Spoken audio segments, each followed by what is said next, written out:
ambayo leo ningependa kuiweka wazi hapa. Hiyo ni Ikulu. Kwa sababu tumekuwa mnapata hamasa ya kuweza kuitoa hawa majamaa kwa njia ya amani, ya maandamano ya amani sikuwa na kikomo kwa nchi nzima, ni kwamba niko na nyaraka inatoka Ikulu inaonyesha budget ya Ikulu ya mwaka mmoja, mwaka ambayo ni 2024 2025, jambo ambalo litawaumiza sana.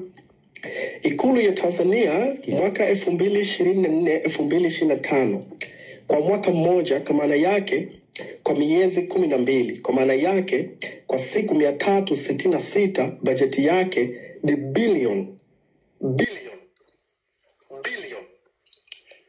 33 milioni, hata sijui namba hii inasomeka vipi, milioni 500. Niliwaambia mniandikie namba hizo.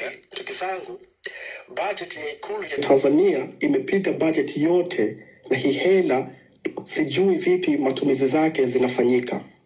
Kwa sababu tu niko na nyaraka ya procurement officer, afisa manunuzi wa Ikulu. Ningependa kusoma kama hivi inavyofuata. Bilioni 33 milioni 544, hii 557,000. Ati hii ni pesa yote ambayo inatumika kwa mwaka mmoja tu Tanzania.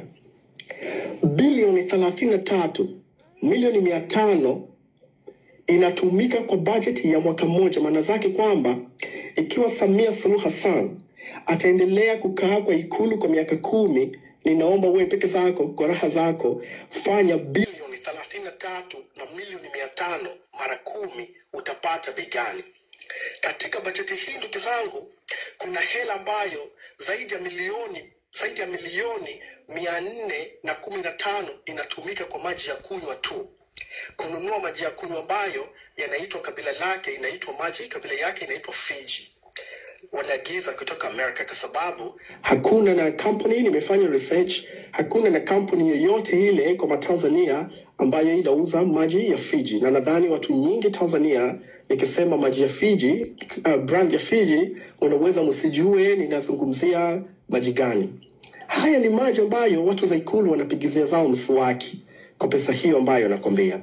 Kama hiyo haitoshi, naendelea kuchambua hii bilioni 33 milioni 500 inatumika vipi kwa mwaka mmoja Ikulu. Najua utalia, lengo yangu siku kuumiza moyo, mbaya zaidi sasa sikiliza hii inatumika vipi. Mbona mtoa?